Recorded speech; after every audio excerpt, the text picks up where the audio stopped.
The blood oath had been sealed 12 years ago, but tonight, in the stone corridors of the Moonspire Palace, no one remembered the forbidden bloodline that connected a beaten maid to the throne itself. The Luna's hand struck across Parissa's face with enough force to split her lip, and as the metallic taste of blood filled her mouth, she wondered if this was finally the night she would break the silence that had protected her since childhood.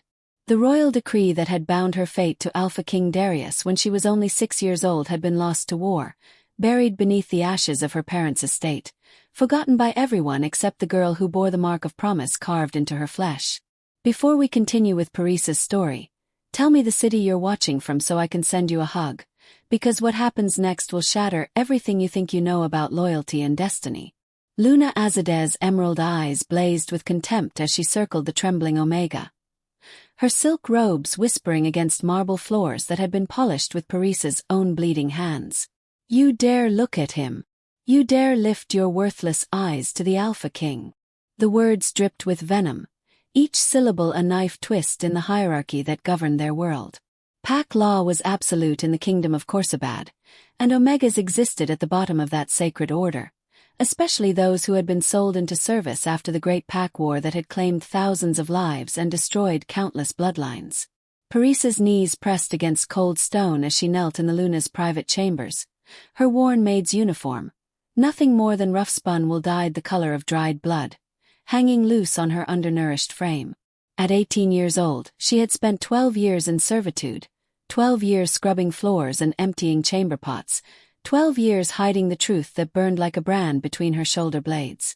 The other servants whispered that she was cursed, that her parents had been traitors who died fleeing the battlefield, that she deserved every beating, every humiliation, every night spent shivering in the servants' quarters with nothing but thin blankets and hunger for company. Answer me, girl. Azadeh's hand struck again, this time across Parissa's temple, sending stars exploding across her vision. The Luna was beautiful in the way that predators were beautiful, all sharp edges and calculated grace, her midnight hair braided with gold thread, her skin perfumed with oils that cost more than Parissa would earn in a lifetime of service. She had married Alpha King Darius 3 years ago, a political union between the Moonspire Pack and the powerful Silverclaw territories to the north, and she ruled the palace servants with cruelty that bordered on artistic. I wasn't looking at him, Luna, Parissa whispered, keeping her eyes fixed on the intricate tile patterns beneath her knees. Each tile told a story from Pack history, wars won, treaties signed, heirs born to continuing bloodlines. Somewhere in this very palace, in archives she would never be allowed to enter, there existed a record of the betrothal ceremony that had bound her to Darius when they were children. She had been 6, he had been 8, and their parents had stood beneath the full moon while a priestess carved matching marks into their skin and spoke the ancient words that joined their souls across time and distance. Liar! Azadeh's foot connected with Parissa's ribs, a sharp kick that drove the air from her lungs and left her gasping on the floor. I saw you in the throne room this morning. I saw the way you watched him during the council meeting, the way your pathetic Omega heart fluttered when he spoke about pack law and duty to the realm. Did you think I wouldn't notice? Did you think you could harbor your disgusting fantasies about a male so far above your station that you might as well dream of touching the moon itself? The throne room. Yes, Parissa had been there, hands raw from scrubbing the marble steps that led to Darius's seat of power, trying to make herself invisible as she always did when forced to work in his presence. But she had looked up, just once, just for a heartbeat, and her eyes had found his face. Darius was 30 now, no longer the boy who had held her hand during the betrothal ceremony and promised in his child's voice that he would always protect her. He had grown into his authority like a wolf grows into its fangs, all-commanding presence and barely restrained power. His dark eyes capable of freezing lesser alphas with a single glance. His voice capable of making pack law seem like poetry when he spoke. Had she looked at him with longing? Perhaps. The heart remembered what the mind tried to forget, and deep in her chest, beneath the layers of survival instinct and learned submission, something still recognized him as hers. The blood oath whispered through her veins every time he was near, a reminder that they had been promised to each other by powers older than the pack hierarchy itself, by moon magic and sacred ritual that transcended the social order that now kept them separated by an unbridgeable chasm. You will learn your place, Azadeh hissed, grabbing a fistful of Parissa's hair and yanking her head back with vicious strength. You are nothing. You are less than nothing. You are a slave, bought and paid for. A creature without a name or a bloodline or a future. The only reason you still draw breath is because we need hands to empty our waste and clean our floors. Do you understand me? Yes, Luna. The words tasted like ashes, but Parissa had learned long ago that survival required submission. She had learned it the first night after she was sold to the Moonspire Palace, when the head steward had explained that orphans from the war had no rights, no protections under pack law, no recourse if their masters decided to beat them or starve them or work them until their bodies gave out entirely. She had learned it through 12 years of invisible existence, keeping her head down, keeping her secrets buried, waiting for a rescue that never came. Azadeh released her with a shove that sent Parissa sprawling across the floor, her cheek pressing against tiles that depicted the coronation of Darius's great-grandfather. Get out of my sight. And if I ever catch you looking at the Alpha King again, I will have you whipped in the public square until your back is nothing but ribbons of flesh. The pack needs to remember what happens to Omegas who forget their place. Parissa scrambled to her feet, bowing low even as her ribs screamed in protest, even as blood from her split lip dripped onto the pristine floor she would later be required to clean. She backed toward the door, keeping her eyes downcast, playing the role of the broken servant that kept her alive. But as she reached for the handle, Azadeh's voice stopped her with words that sent ice through her veins. The Alpha King has requested your presence in his private study after the evening meal. He wishes to ask you about the complaints regarding cleaning standards in the East Wing. I have told him that you are clumsy and careless, that you need to be reminded of the consequences of disappointing your betters. He has granted me permission to discipline you as I see fit, so whatever he asks you tonight, remember that your answers will determine whether you wake up tomorrow morning or whether your body is thrown into the unmarked graves beyond the city walls where all the worthless ones go. The door closed behind Parissa with a soft click that sounded like the ceiling of a tomb. She stood in the corridor for a long moment, her hand pressed against her aching ribs, her mind racing through the implications of Azadeh's words. Darius wanted to see her. The Alpha King himself, the male who had been promised to her by blood and moon magic, who had no memory of a 6-year-old Omega girl and a ceremony that had bound their fates together. What did he want? Had he truly received complaints about her work, or was this something else? And why did Azadeh's eyes hold such triumph when she mentioned the meeting, as though she knew something that Parissa didn't, as though she had already set events in motion that would end in blood and broken promises? The servants' quarters were located in the lowest level of the palace, in rooms that had once been storage cellars before the Omega population had swelled after the war, and new accommodations were needed for all the displaced souls who had been sold into service. Parissa shared a cramped space with 7 other maids, sleeping on a narrow cot that smelled of mildew and desperation, keeping her few possessions: a change of uniform, a cracked hand mirror, and a small cloth bundle that held the only proof of her true identity, hidden beneath loose floorboards that she had pried up during her first year of captivity. She retrieved the bundle now, her hands shaking as she unwrapped the faded silk to reveal the treasures within. A miniature portrait of her parents, painted on ivory, her mother's face serene and beautiful, her father's eyes holding the strength of alpha blood that had run through his veins. A silver medallion bearing her family crest, the mark of a house that had once been powerful before the war destroyed everything. And most precious of all, a folded piece of parchment sealed with wax that bore the royal seal of Khorsabad, the betrothal decree that named her as the promised maid of Crown Prince Darius, heir to the Moonspire throne and future Alpha King of all Pack territories. Parissa had memorized every word of the decree years ago, but she read it again now by the light of a stolen candle, her lips forming the ancient phrases that had bound her destiny to a boy who had become a king. By Moon's witness and Pack law eternal, the Omega child Parissa of House Roxana is hereby betrothed to the Alpha child Darius of House Cyrus, to be joined in mating bond when both reach their majority. This union is sealed by blood oath, marked in flesh, and recognized by the High Council of Pack law. No force of earth or heaven may break what has been ordained, and any who attempt to sever this bond shall face the judgment of the ancestors and the wrath of the moon herself. The words should have given her hope, But instead they felt like a mockery. What good was a betrothal decree when the Omega it named was nothing but a forgotten slave and the Alpha had married another? What good was a blood oath when the mark that proved it remained hidden beneath rough wool and layers of shame, unseen by the one person who might recognize its significance? Parisa had long ago accepted that her destiny had been destroyed along with her parents' lives, that she would live and die in servitude, that the promises made to her as a child were as dead as the ashes of her family home. But tonight Darius wanted to see her. Tonight, for reasons she couldn't fathom, she would stand in his presence not as an invisible servant but as someone he had specifically requested. The thought terrified her more than Azadeh's threats, more than the prospect of public whipping, more than the 12 years of abuse she had endured.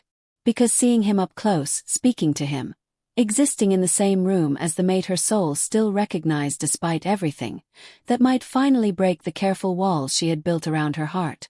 The evening meal came and went, Parisa choking down a bowl of thin soup in the servants' dining hall, while her fellow maids chattered about palace gossip and the latest cruelties inflicted by various nobles.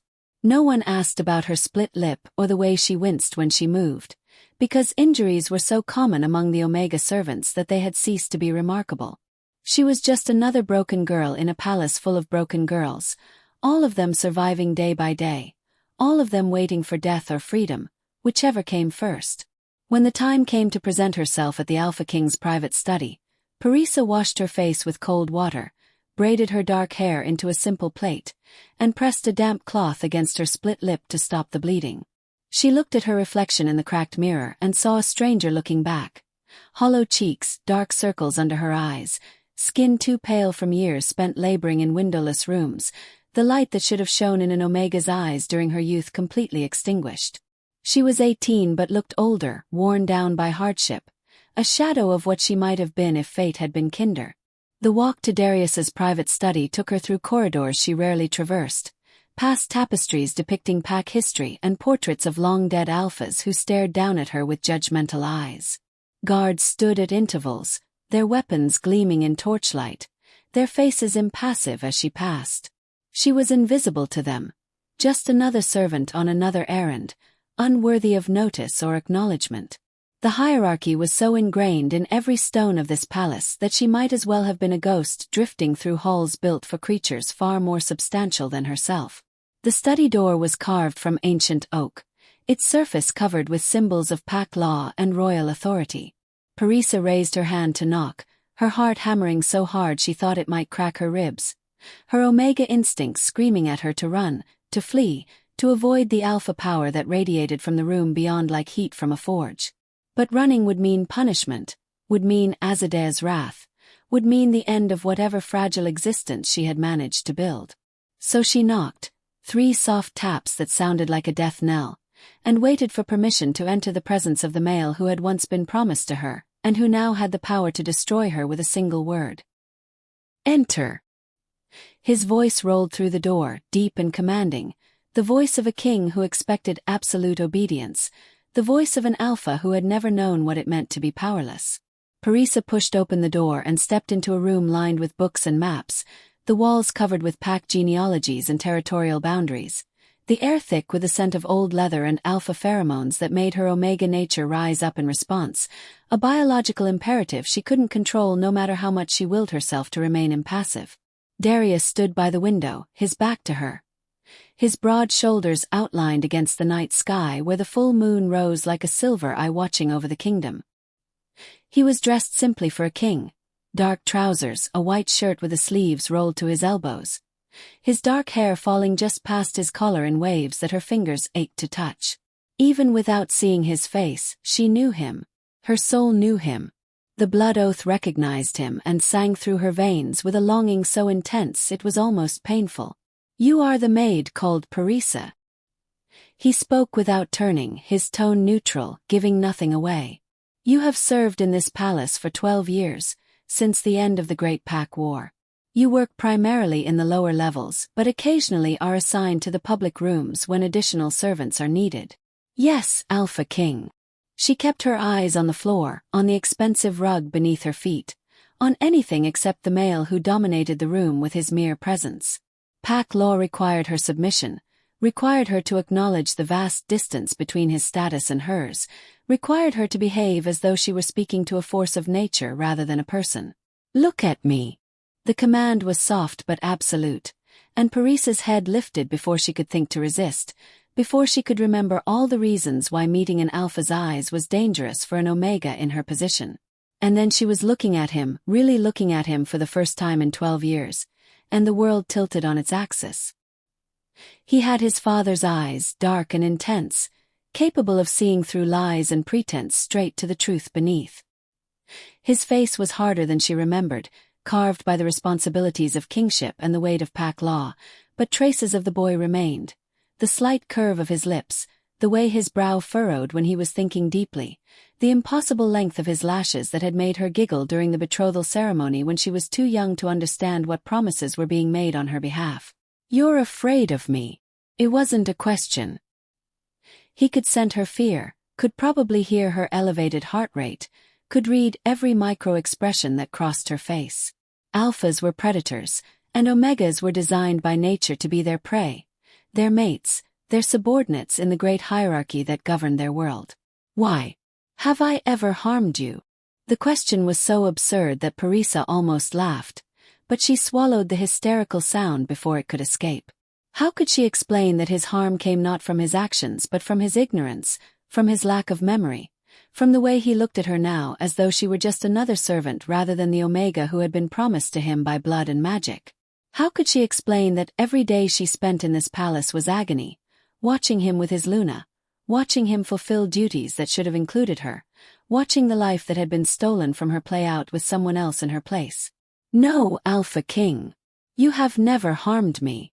The truth and the lie existed simultaneously in those words, and she saw his eyes narrow slightly as though he heard both. "Then why do you look at me as though I am your executioner?" He moved closer, and Parisa's omega instincts screamed at her to back away, to lower her eyes, to make herself smaller and less noticeable. But her feet remained rooted to the expensive rug, her gaze locked with his, her body betraying her with its response to his proximity. He stopped a few feet away, close enough that she could see the flecks of gold in his dark eyes, close enough that his scent overwhelmed everything else, cedar and smoke and alpha power so potent it made her knees weak. "The Luna said you wished to speak to me about cleaning standards in the East Wing." Parisa forced the words out, desperate to redirect the conversation toward safer ground, toward the fiction that this meeting was about her inadequacy as a servant rather than something else, something she couldn't name but could feel building in the air between them like an approaching storm. Did she?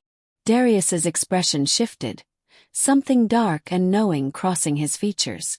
"The Luna says many things, most of them designed to serve her own purposes. I requested your presence tonight because I have been watching you, Parisa. 4 weeks now, I have been watching you, and I have questions that need answers." The confession hit her like a physical blow. He had been watching her. Why? How had she not noticed? Parisa prided herself on her ability to remain invisible, to move through the palace like a shadow, to avoid drawing the attention of anyone who might recognize that she was different from the other servants, that she carried secrets in her flesh and lies in her silence. But an Alpha King's gaze was not something she could hide from, not when he had decided to truly see her. "There is something about you," he continued, his voice dropping lower, taking on an edge that made her pulse quicken. "Something that calls to me in ways I do not understand. When you are near, my wolf becomes restless. When I scent you in rooms you have recently left, something in my blood responds as though recognizing kin, but you are Omega and I am Alpha and we share no pack lineage that would explain such a reaction. Tell me, Parisa of no house name and no bloodline, tell me why my instincts insist that you are important when everything about pack law and social order says you are beneath my notice." This was the moment. This was the precipice where she could speak the truth and risk everything, or maintain her silence and continue living in the hell that her life had become. Parisa's hand moved unconsciously to her back, to the place between her shoulder blades where the mark burned beneath her rough uniform, the mark that would prove everything if she had the courage to reveal it. But courage required hope, and hope required belief that the truth would set her free rather than destroy her, and she had neither. "I don't know what you mean, Alpha King. I am just a servant." Perhaps your wolf senses illness or weakness in me. Perhaps I carry some disease that your instincts recognize as a threat to the pack's health. I can be removed from palace service if you wish, sent to the work camps in the outer territories where sick servants are isolated." "Liar!" The word cracked through the air like a whip, and suddenly Darius was directly in front of her. His hand gripping her chin, forcing her to maintain eye contact. His alpha power rolling over her in waves that made her omega nature want to bare her throat in submission. "I have ruled this kingdom for 5 years. I have interrogated traitors and judged criminals and sniffed out deception from alphas far more skilled at lying than you. Do not insult me by pretending you are just a servant when every instinct I possess screams that you are something more. Tell me the truth, Omega. Tell me why you smell like moonlight and old promises. Tell me why my wolf wants to protect you even as pack law says you are nothing to me." The confession tore through Paris's careful defenses, exposing the raw wound beneath. He felt it. He felt the bond, the blood oath, the connection that had been forged when they were children. He didn't understand it, didn't remember its source, but his wolf knew. His alpha nature recognized her as his promised mate even if his conscious mind had forgotten the ceremony, the mark, the decree that bound them together. "Please," she whispered, tears burning behind her eyes, threatening to spill over and reveal just how broken she truly was. "Please don't ask me to speak of things that will only bring punishment. The Luna has warned me. If I displease you, if I fail to serve adequately, I will be whipped publicly, made an example of to remind all Omegas of their place. I have survived 12 years in this palace by being invisible, by accepting my position, by never reaching above my station. Whatever your instincts tell you, they are wrong. I am nothing. I am no one. I am not worth your attention or your questions." But even as she spoke the lies that kept her safe, her body betrayed her. Her omega nature responded to his proximity with a surge of pheromones that filled the space between them, a biological response she couldn't control. Her body recognizing its mate and calling to him with a language older than words. She saw his nostrils flare as he scented her, saw his pupils dilate slightly, saw the muscle in his jaw flex as he fought against the pull between them. "You are terrified," he said softly, his grip on her chin gentling, his thumb brushing across her split lip with unexpected tenderness. "Not of me, but of what I might discover. You carry secrets, little Omega, secrets that make you shake and lie and hide behind submission. And I swear by moon and pack law that I will uncover them, because whatever you are hiding affects me in ways I cannot ignore. My wolf will give me no peace until I understand what you are to me." A knock at the door shattered the moment, and Darius released her, stepping back and assuming the neutral expression of a king receiving a visitor. "Enter," he called, and Parisa used the interruption to retreat toward the wall, making herself small and invisible once more, becoming the servant she pretended to be even as her heart hammered against her ribs. The door opened to reveal Azadeh, her beautiful face arranged in an expression of concern that didn't quite reach her eyes. She swept into the room in a rustle of silk and expensive perfume, her gaze flickering to Parisa for just a moment, long enough to convey a promise of retribution, before focusing entirely on Darius. "My love, forgive the interruption, but the council members have arrived for the emergency session you called. They await you in the council chambers." Her voice was honey and poison mixed together, sweet on the surface, deadly beneath. She moved to Darius's side, placing a possessive hand on his arm, marking her territory in a way that made Parisa's omega nature recoil with instinctive rejection. This female was not his true mate. This female was an interloper, a thief wearing a crown that belonged to someone else. Darius's expression shifted, his king's mask falling fully into place, the moment of vulnerability and curiosity he had shown Parisa disappearing behind the weight of his responsibilities. "Thank you, Luna. I will attend them shortly. Please inform the council that I require a few more minutes to conclude my current business." Azadeh's eyes hardened, but she maintained her sweet smile, her performance flawless. "Of course, Alpha King. Shall I have this servant wait for your return, or should she be dismissed to her quarters? I know you wish to discuss her poor work performance. and I have prepared a suitable punishment that will serve as a reminder of the consequences of disappointing our standards." The trap was so obvious that Parisa wondered if Darius could see it, could hear the threat beneath the solicitous words, could understand that Azadeh was maneuvering to remove Parisa from his presence before whatever secrets he sensed could be revealed. But kings had to navigate court politics constantly, had to balance competing interests and hidden agendas, and Parisa was just a servant whose suffering meant nothing in the grand scheme of pack law and royal duty. "The maid will return to her quarters," Darius said, his tone dismissive, his attention already shifting to the council meeting and whatever emergency required his presence. "But there will be no punishment tonight.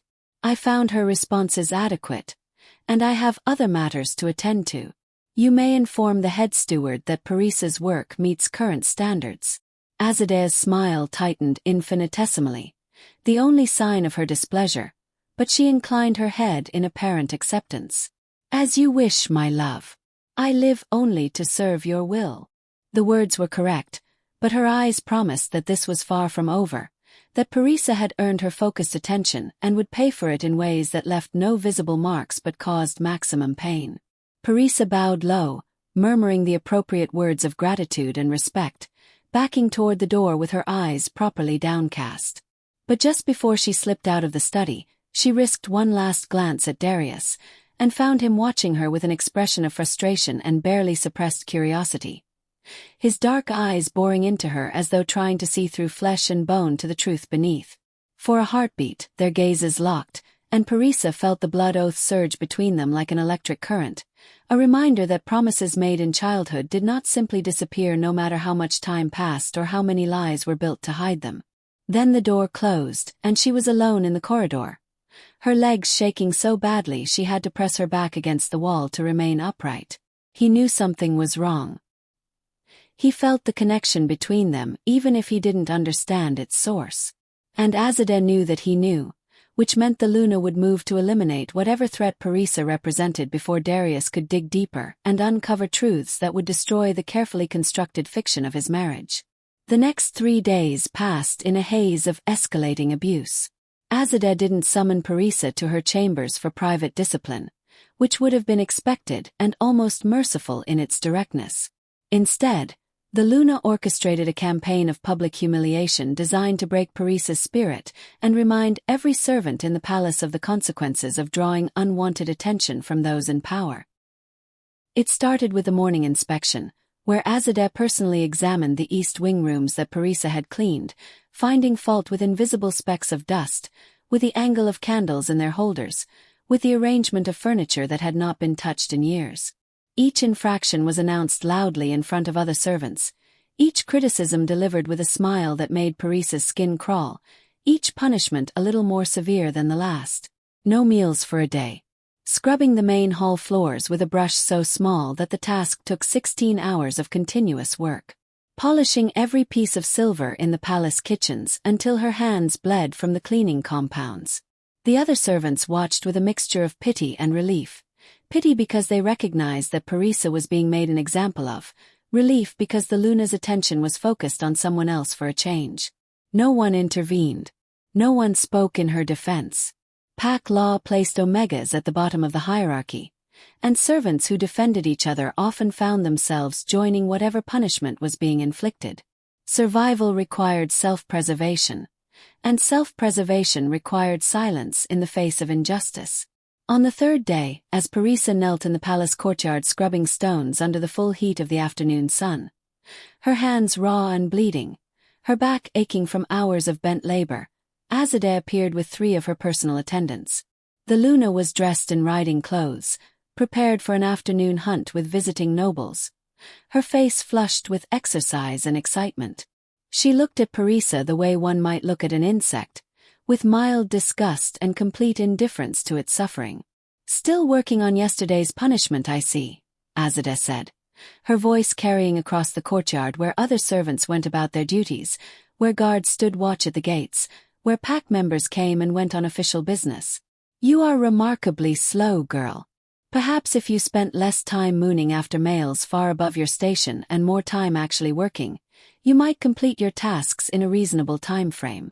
Parisa kept her eyes on the stones, kept her mouth shut, kept her body in the submissive posture that had become second nature after 12 years of servitude. But something in her was beginning to fracture, a hairline crack in the foundation of her survival instincts, a whisper of rebellion that said she had endured enough, that there had to be a limit to how much one Omega could suffer before she either broke completely or decided to fight back regardless of the consequences.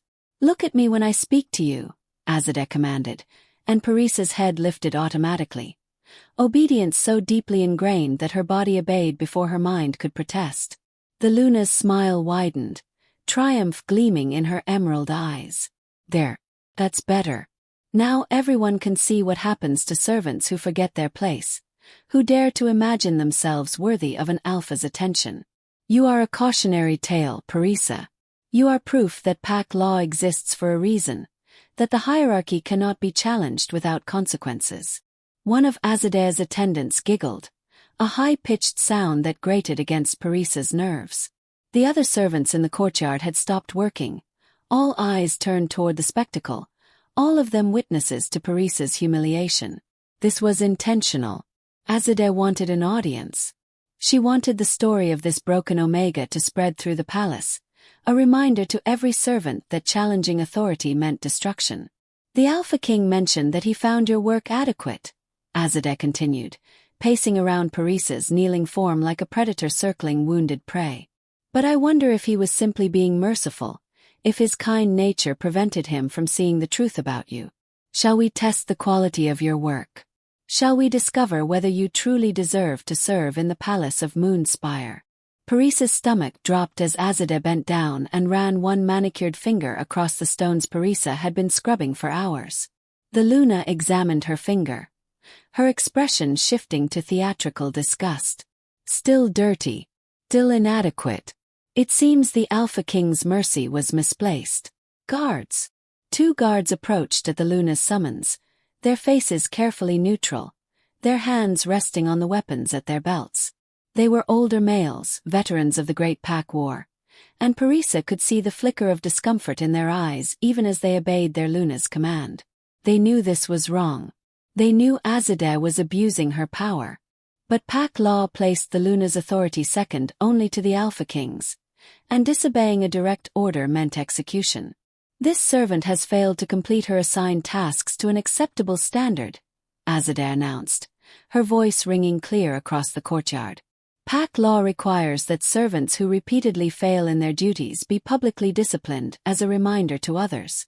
Strip her to the waist and bind her to the whipping post. 10 lashes should suffice to remind her and everyone watching of the consequences of inadequacy." The crack in Parisa's foundation widened, something dark and desperate rising up inside her. 10 lashes would scar her for life. 10 lashes would tear her back to ribbons and possibly kill her if infection set in. And for what? For imagined flaws in her work. For the crime of existing in Darius's presence. For the threat she represented to Azadeh's stolen position as Luna. "Please," Parisa heard herself say, the word escaping before she could stop it.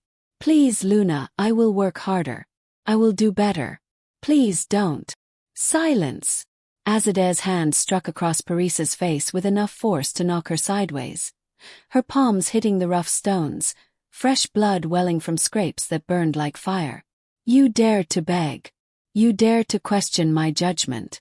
This punishment is no longer adequate. 20 lashes. And if you speak again without permission, I will make it 30. The guards moved forward, their hands gentle despite their grim task, pulling Parisa to her feet and guiding her toward the wooden post that stood in the center of the courtyard, a permanent fixture used for public punishments. Parisa's mind raced, desperation clawing at her chest. 20 lashes would definitely kill her. Her body was already weakened from malnutrition and exhaustion. She wouldn't survive that much damage. This was it. This was the moment she had spent 12 years dreading, the moment when survival required more than submission, when silence would equal death. The guards began to remove her rough uniform, pulling the wool over her head, and Parisa made her decision. "Stop!" Her voice cracked across the courtyard, louder than she had spoken in years, loud enough to make the guards pause, loud enough to draw every eye to her. "Stop. I invoke the right of blood oath.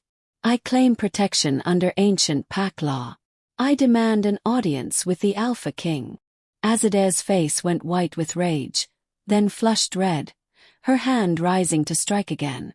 "You claim nothing. You have no rights. You are a nameless Omega slave who—" "I am Parisa of House Roxana, daughter of Alpha Sharyar and Omega Mitra, betrothed by blood oath to Alpha King Darius of House Cyrus when we were children."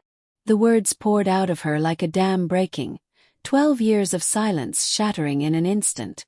"I carry the mark of betrothal carved into my flesh by the royal priestess. I am his promised mate under pack law, and you—" She turned to face Azadeh directly, seeing the Luna's shock and fury warring on her beautiful face. "You are the interloper. You are the one who has stolen what belongs to another. I invoke the sacred law. I demand recognition. I demand justice." The courtyard erupted in chaos. Servants gasped and whispered, guards looked at each other in confusion, and Azadeh's face transformed into a mask of pure hatred. "You lying wretch! You desperate, pathetic creature! There is no betrothal. There is no mark. You are insane, delusional, a mad Omega who would claim anything to avoid punishment. Then let me prove it." Parisa yanked her uniform the rest of the way off, standing in the courtyard in nothing but her thin undergarments, her body trembling with fear and adrenaline and desperate hope. She turned, presenting her back to the assembled crowd, to the guards, to Azadeh. Look at the mark between my shoulder blades. Look at the proof that has been hidden for 12 years. Between Parisa's shoulder blades, carved into her skin when she was 6 years old, was an intricate mark that had healed into a raised scar over the years. It depicted 2 wolves circling each other beneath a full moon, their bodies forming an infinity symbol, their eyes rendered in such detail that they seemed to gleam even in the afternoon sunlight. Beneath the wolves were symbols in the old language, the language of pack law and ancient magic, words that spelled out the names Parisa and Darius, bound together for eternity. The courtyard fell silent. Every person present knew what the mark meant. Every pack member had been taught the significance of betrothal marks from childhood. They were sacred, unbreakable, recognized by pack law as binding contracts that transcended social status or political maneuvering. If Parisa truly bore such a mark, if it was genuine and not some elaborate forgery, then everything changed. Then Azadeh's marriage to Darius was invalid. Then Parisa was the rightful Luna, and Azadeh was the pretender. "It's a fake," Azadeh hissed, but her voice lacked conviction, her eyes wide with something that looked like panic. "She carved it herself, or paid someone to carve it, or—" "Luna Azadeh, step away from the servant." The command came from the courtyard entrance, and Parisa's heart stopped as she recognized the voice. Darius strode across the stones, his face thunderous, his alpha power rolling before him like a physical force. The crowd parted instantly, guards snapping to attention, servants dropping into deep bows. Behind him came 3 elderly figures in ceremonial robes, members of the High Council who served as advisors to the throne and interpreters of pack law. Darius stopped 3 feet from Parisa, his eyes locked on her back, on the mark that proved everything she had claimed. She watched his face over her shoulder, saw the color drain from his features, saw recognition slam into him like a physical blow. His hand lifted, trembling slightly, reaching toward the mark but not quite touching it, as though afraid that contact would confirm what his eyes were already telling him. "I remember," he whispered, his voice barely audible, thick with shock and something that might have been grief. "Moon above, I remember. The ceremony in the moonlight. Your hand in mine. The priestess saying our names. You were so small and you cried when they carved the mark, and I promised I would protect you. I promised you would never be afraid again." Tears streamed down Parisa's face, 12 years of suffering crystallizing into this single moment of recognition. "You forgot me," she said, her voice breaking. "The war came and my parents died and I was sold and you forgot me." "I didn't forget," Darius said roughly, his hand finally making contact, his fingers tracing the raised edges of the mark with reverence. My parents told me you died in the war. They said your family's estate was destroyed, everyone killed, no survivors. They told me the betrothal was void, that I was free to make political alliances through marriage when I took the throne. They lied to me. Or someone lied to them. Or... His voice hardened, his alpha authority snapping back into place as he turned to face the assembled crowd. Someone knew you survived and deliberately hid that information from the throne. One of the High Council members, an ancient female with silver hair and eyes that had seen too many betrayals, stepped forward. Her name was Farah, and she had served as pack historian and law interpreter for 60 years. She approached Parisa slowly, her gnarled hands reaching out to examine the mark with the practiced touch of someone who had verified thousands of such markings over her long lifetime. "It is genuine," Farah announced, her voice carrying across the silent courtyard. "This mark was made by a royal priestess using the old magic. Cannot be faked or forged. The wolf's eyes contain moon's light, which only appears when the mark is freshly made and seals itself into the flesh permanently. The symbols are in the ancient tongue, correctly formed, properly bound. This Omega speaks truth. She is Parisa of House Roxana, daughter of Alpha Sharyar who died defending the northern border during the Great Pack War. She is the betrothed of Alpha King Darius, promised to him by blood oath when they were children." "This is impossible." Azadea's voice rose to a near shriek, her composure completely shattered. "I am the Luna. I am his mate. We married 3 years ago in front of the entire pack. You cannot simply. Your marriage was never valid," Farah cut her off, her ancient voice sharp with authority. "Pack law is explicit. A blood oath betrothal supersedes all other claims, all other contracts, all other marriages. The Alpha King's union with you was illegal from the moment it was performed, because he already had a promised mate living. The fact that he did not know she lived does not change the law. The fact that she was enslaved does not change the law. The blood oath stands above all other considerations, and its violation demands immediate correction." Darius's expression was unreadable as he pulled off his coat and wrapped it around Parisa's shoulders, covering her near nakedness. His touch gentle despite the rage she could see simmering in his dark eyes. "Who brought her to this palace?" he asked, his voice deadly calm. "Who sold an Alpha's daughter into slavery? Who processed her arrival and assigned her to servant duties without checking her bloodline? Someone committed treason. Someone knew or should have known who she was, and that someone will answer for their crime." The head steward, an older male named Bahram who had served the palace for 30 years, pushed through the crowd, his face pale. "Alpha King, I processed her arrival myself 12 years ago. She came with a group of war orphans, all of them sold by refugee camps to raise funds for rebuilding. There was no documentation of bloodlines, no family names given. We were told they were all Omegas from destroyed packs, orphans with no living relatives. We had no way to verify. No way to verify." Darius's voice rose, his alpha power making the air itself seem to vibrate. "She bears a betrothal mark. She carries the features of House Roxana clear in her face. Anyone who had served during my father's reign would have recognized her, would have seen the resemblance to Alpha Sharyar, would have known that not all of his family could have died in the war. Someone was negligent, or someone was deliberately hiding her, and I will know which." A new voice entered the chaos, smooth and cultured, coming from the courtyard entrance where a well-dressed male stood watching the scene with barely concealed satisfaction. Parisa recognized him as Lord Kaveh, an advisor who had served Darius's father and continued to wield significant influence in the current regime. He was ambitious and calculating, rumored to have his hands in numerous political schemes, but careful enough that no one had ever proven anything actionable against him. "Perhaps, Alpha King, the explanation is simpler than conspiracy," Lord Kaveh said, moving forward with measured steps. "The war was chaos. Records were destroyed. Families were scattered. It is entirely possible that the young Omega's arrival simply fell through the bureaucratic cracks, that no one recognized her because no one was specifically looking for her, because we all believed she had died. The real question now is not how she came to be here, but what we do to correct the situation going forward.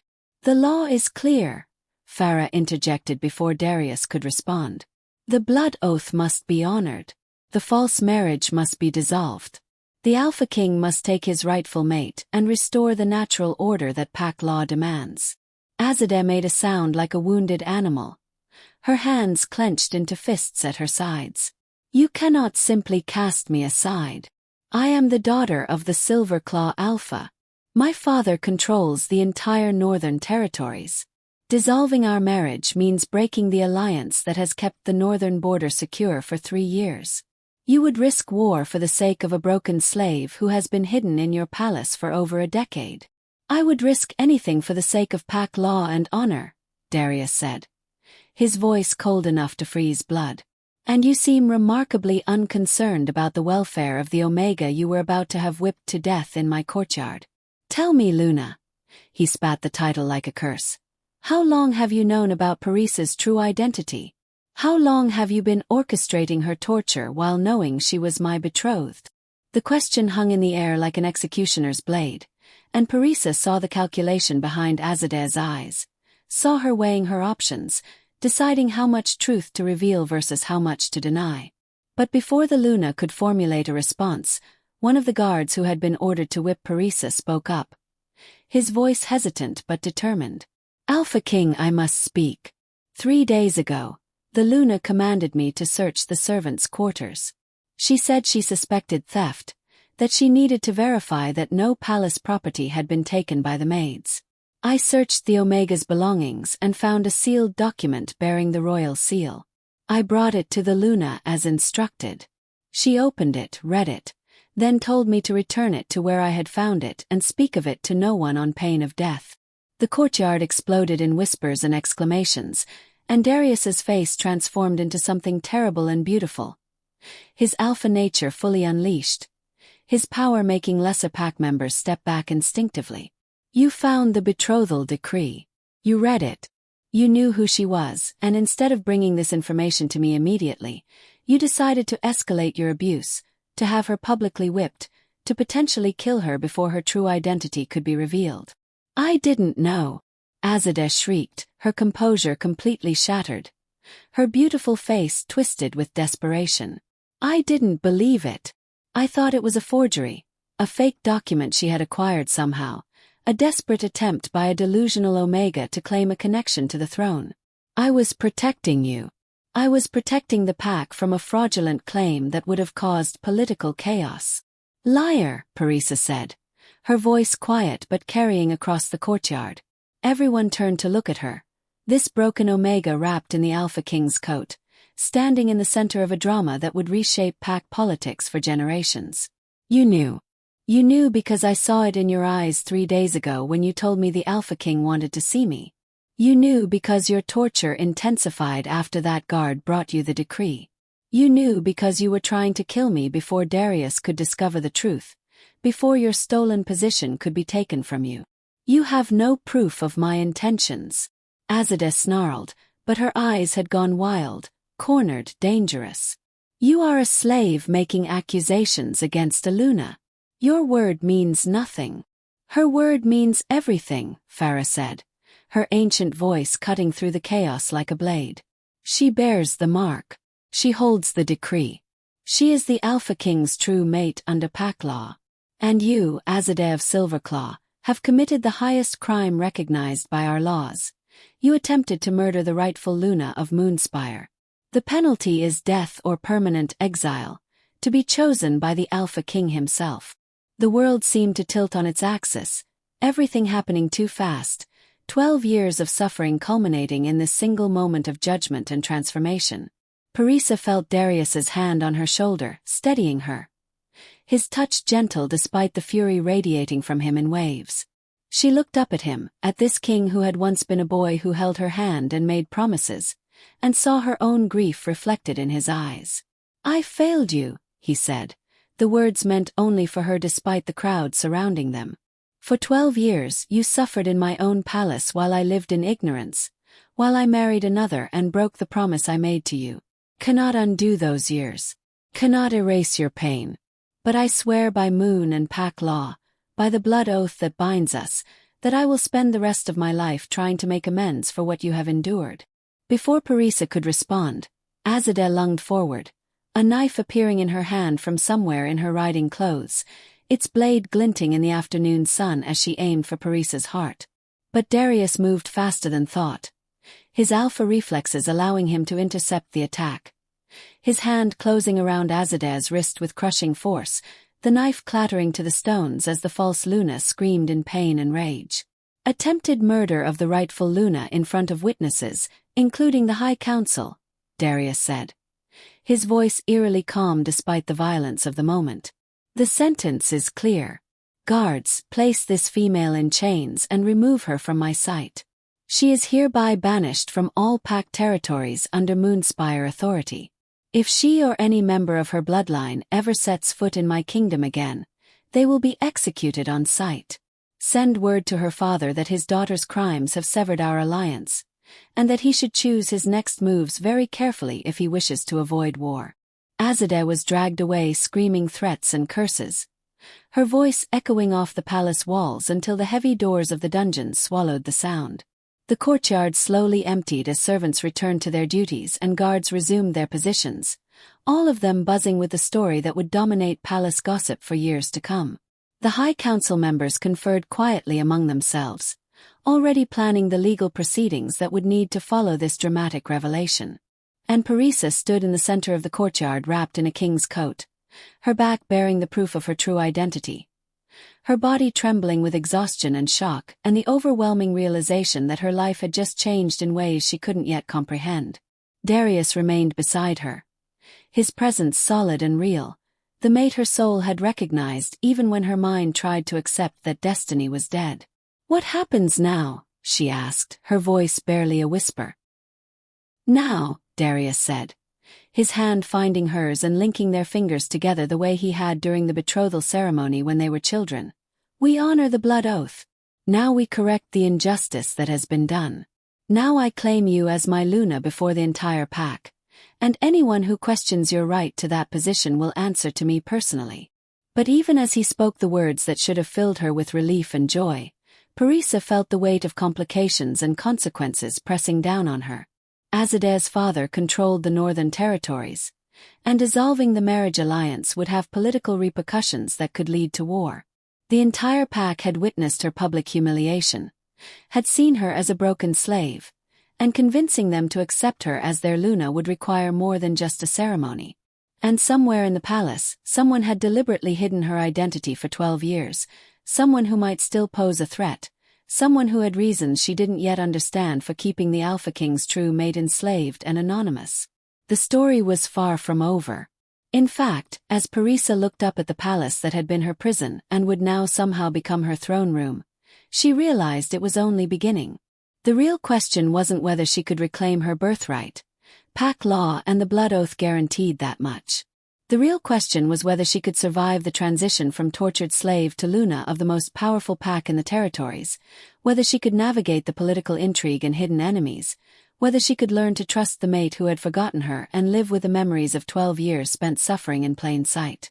Darius led her toward the palace entrance, his hand steady in hers, his presence a shield against the stares and whispers that followed in their wake. Behind them, Farah and the other council members followed, already discussing the legal procedures that would need to be initiated immediately. The servants watched from windows and doorways, their faces a mixture of shock, awe, and calculation as they processed this complete reversal of fortune. As they passed through the great doors into the palace proper, Parisa caught sight of Lord Kaveh standing in the shadows of a corridor, his expression unreadable but his eyes fixed on her with an intensity that made her skin crawl. He inclined his head in a gesture that could have been respect or threat, and then he disappeared deeper into the palace, leaving Parisa with a distinct impression that whatever role he had played in her years of suffering, it wasn't finished yet. "What happens to the servants who knew me?" Parisa asked as they climbed the grand staircase that led to the royal apartments, stairs she had scrubbed 1,000 times but never ascended as anything other than a maid carrying cleaning supplies. "The ones who watched me be abused and said nothing. The ones who participated in Azadeh's cruelty. That is for you to decide, Darius said, his tone grave. You are the wronged party. Pack law grants you the right to determine their punishment or pardon. But I would counsel mercy where appropriate. Most of them were simply surviving in a system designed to crush resistance. They are not your true enemies. And who are my true enemies? Parisa asked, already knowing the answer but needing to hear him say it.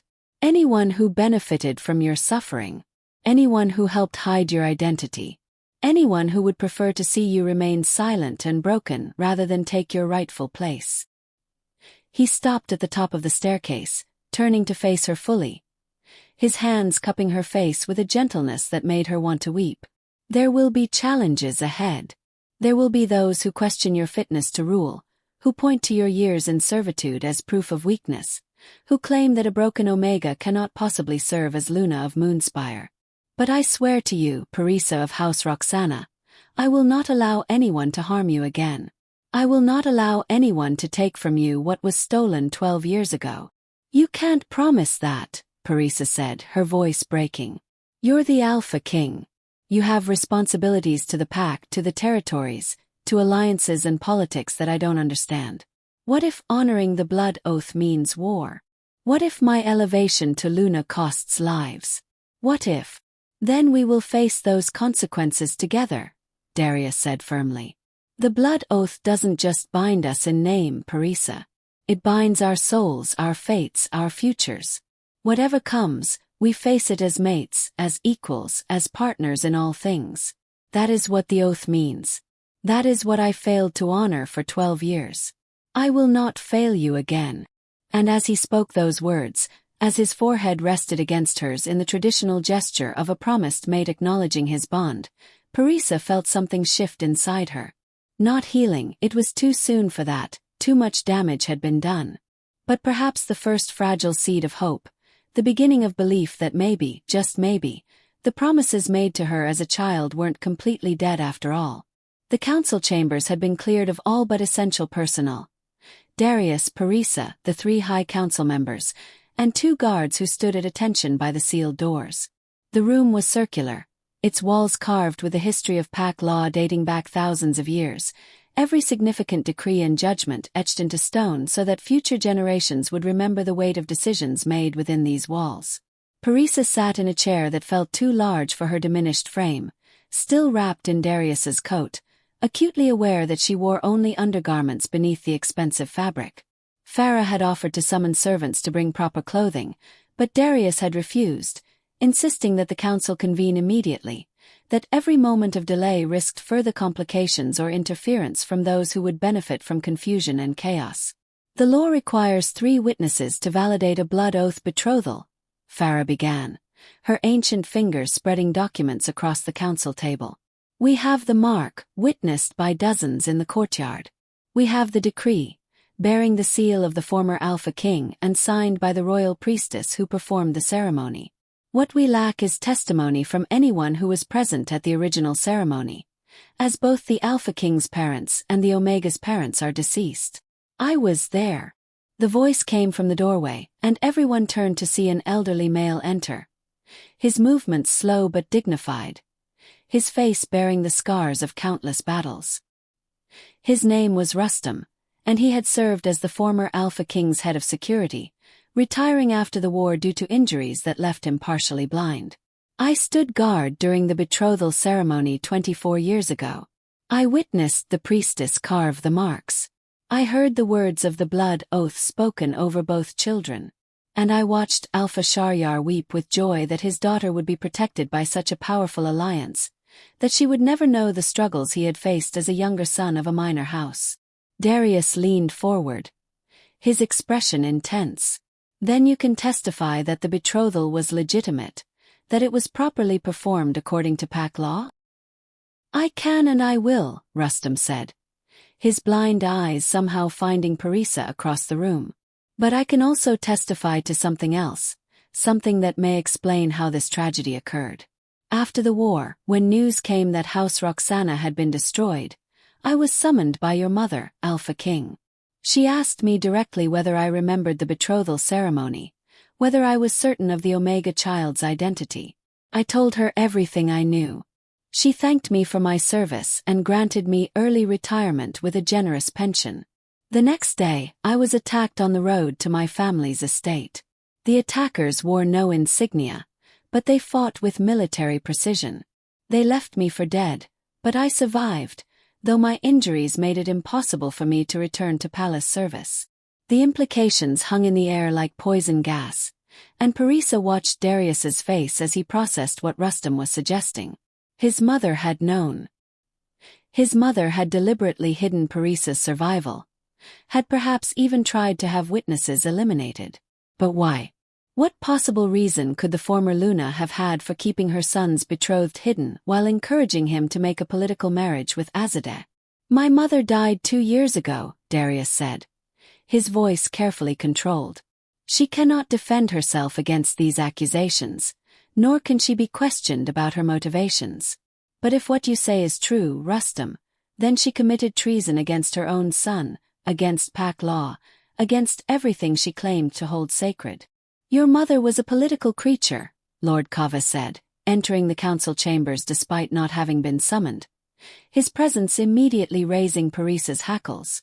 She believed that the alliance with Silverclaw was essential to the kingdom's security, that a powerful Luna from a major house was worth more than honoring a childhood betrothal to a girl from a minor bloodline. She may have acted from misguided pragmatism rather than malice. She condemned an innocent Omega to 12 years of slavery and torture, Parisa said, finding her voice despite her exhaustion and shock. She stole my life, my identity, my future.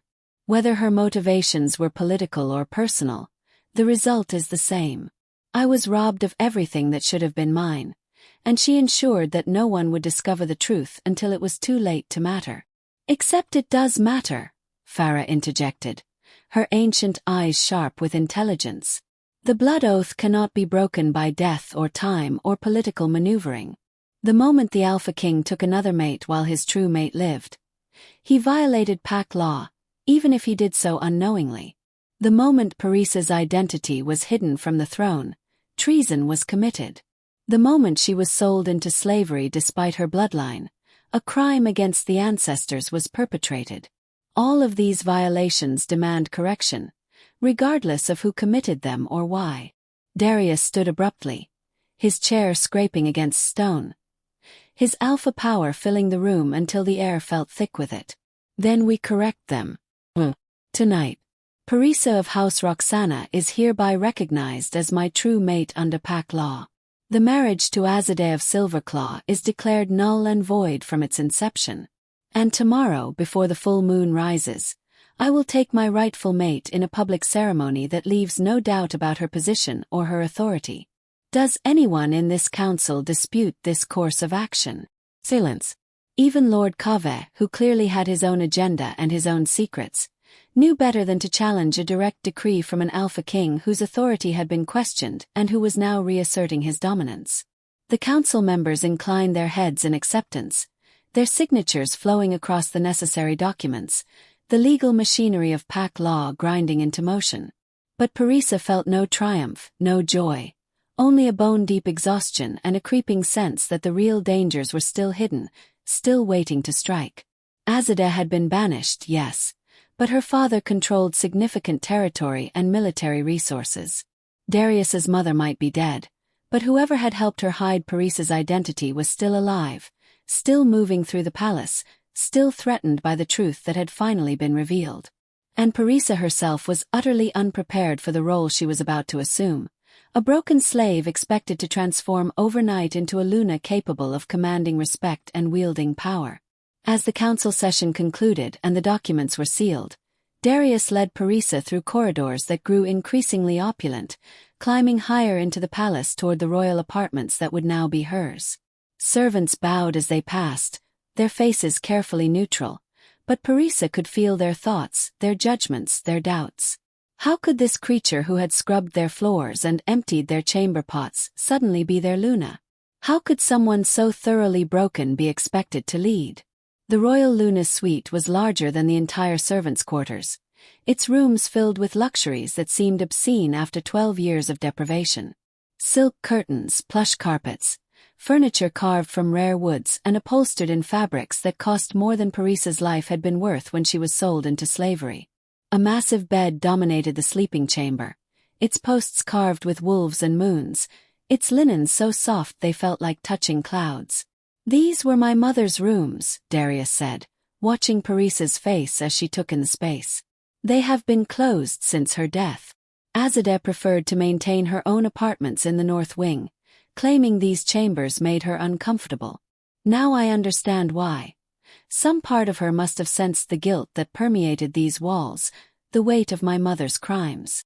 Parissa walked to the window, looking out over the city of Khorsabad spread below the palace like a blanket of lights and shadows. Somewhere down there were the unmarked graves where failed servants were thrown, the places where omegas like her disappeared when they were no longer useful. She had come so close to joining them, so close to becoming just another forgotten casualty of the pack hierarchy. "I don't know how to be a Luna," she said, her voice small in the vast room. "I don't know how to command, how to lead, how to navigate politics and alliances. I know how to scrub floors and take beatings and make myself invisible. That's all I've learned in 12 years. Darius crossed the room to stand beside her, his reflection joining hers in the window glass. "Then you will learn. You are Alpha-born, Parissa. That strength is in your blood, buried but not destroyed. And you will not learn alone. I will be beside you. The council will support you. And those who doubt you will discover that underestimating a survivor is the most dangerous mistake they can make." He turned her to face him, his hands gentle on her shoulders, his dark eyes searching hers. "Tomorrow's ceremony will be difficult. There will be those who attend out of obligation rather than respect. There will be whispers and doubts and political maneuvering. But the blood oath is absolute, and pack law is clear. You are my mate, my Luna, my equal in all things. And I will burn this kingdom to ash before I allow anyone to take that from you again." The vow should have comforted her, but Parissa felt only a deepening sense of foreboding. Because she understood something that Darius, in his alpha confidence and royal authority, seemed not to fully grasp. His mother had committed treason to prevent this very outcome, had risked everything to keep Parissa hidden and ensure that Darius married Azadeh instead. Which meant there was something about Parissa's elevation to Luna that threatened powerful interests, something beyond simple politics or bloodline disputes. "Why?" she asked, the question that had been burning in her mind since the courtyard. "Why did your mother want to prevent our mating? What was she afraid of? What does my bloodline represent that was worth 12 years of conspiracy and crime?" Darius's expression shifted, something dark and uncertain crossing his features. "I don't know, but I intend to find out. My mother kept extensive journals, records of her political dealings and private thoughts. They're in the royal archives, sealed until I choose to access them. Tomorrow, after the ceremony, we will read them together. We will discover what she feared, what she was trying to prevent, and whether the danger she perceived was real or imagined." A knock at the door interrupted them, and a group of palace servants entered at Darius's summons, their arms laden with clothing and cosmetics, their faces carefully blank as they approached Parissa. These were not the rough maids who had worked alongside her in the lower levels, but the elite servants who attended to royalty, and their presence made Parissa acutely aware of how far she had fallen and how impossibly far she would need to climb. "They will help you bathe and dress," Darius said. "They will tend your injuries and prepare you for tomorrow's ceremony. And they will serve you with the respect and deference your position demands, or they will answer to me personally." The last was directed at the servants, his alpha authority making it clear that this was not a request but a command. As the servants began their work, Parissa caught a glimpse of herself in the mirror and barely recognized the creature staring back. Hollow-eyed, bruised, malnourished, bearing the physical marks of 12 years of abuse. How long would it take to heal? How long before she looked like someone worthy of standing beside a king? How long before the slave girl in the mirror transformed into a Luna? The water in the bathing room was hot and scented with oils, and as Parissa sank into it, she felt something inside her begin to crack, the careful walls she had built around her emotions starting to crumble. The servants worked efficiently, washing away years of grime and blood, tending her injuries with gentle hands, treating her with a deference that felt surreal after so long being treated as less than nothing. But even as her body was cleaned and cared for, even as silk robes replaced rough wool and her hair was arranged in elaborate braids befitting her new station, Parisa couldn't shake the feeling that she was standing on the edge of a precipice, that tomorrow's ceremony would set events in motion that would reshape not just her own fate but the fate of the entire kingdom. And in the royal archives, locked away in journals that no one had read since the former Luna's death, secrets waited. Secrets about bloodlines and prophecies, about power and destiny, about why a minor House Omega's elevation to Luna was worth committing treason to prevent. Secrets that would explain why Parisa's 12 years of suffering had been orchestrated with such careful precision, why keeping her hidden had been worth the risk of violating sacred pack law. As night deepened over the palace of Moonspire, as Parisa lay in a bed softer than clouds wearing silk that cost more than her life had been worth, she stared at the ceiling and tried to believe that tomorrow would bring justice, healing, and the beginning of something better. But deep in her bones, in the place where the blood oath whispered its ancient promises, she felt the weight of destiny pressing down, felt the certainty that her story was far from over, that the revelation in the courtyard had been not an ending but a beginning. And somewhere in the shadows of the palace, enemies she had never seen watched and planned and prepared for the moment when the broken slave girl would take her place on the throne beside the Alpha King, because that moment would trigger consequences that had been building for 12 years, consequences that would test whether pack law and blood oaths were truly stronger than the political forces that had tried so desperately to keep them apart. The moon rose full and bright outside her window, its silver light spilling across the room where Parisa, once a tortured maid, now a recognized Luna, lay awake and wondered whether she would survive what came next, whether destiny was a gift or a curse, and whether the male who had promised to protect her when they were children could truly keep that promise now that the whole world knew who she was and what she represented. Tomorrow would bring answers. Tomorrow would bring the ceremony that would seal her fate and confirm her position. Tomorrow would bring challenges she couldn't yet imagine and enemies she hadn't yet identified. But tonight, she was simply Parisa of House Roxana, a survivor of 12 years of torture, bearing a mark that promised her a future she had never thought to see, lying in a palace that had been both her prison and now somehow her throne, waiting for dawn and everything it would bring. The blood oath was sealed. The Luna was recognized. But the real battle for the throne, and for her very survival, was only just beginning.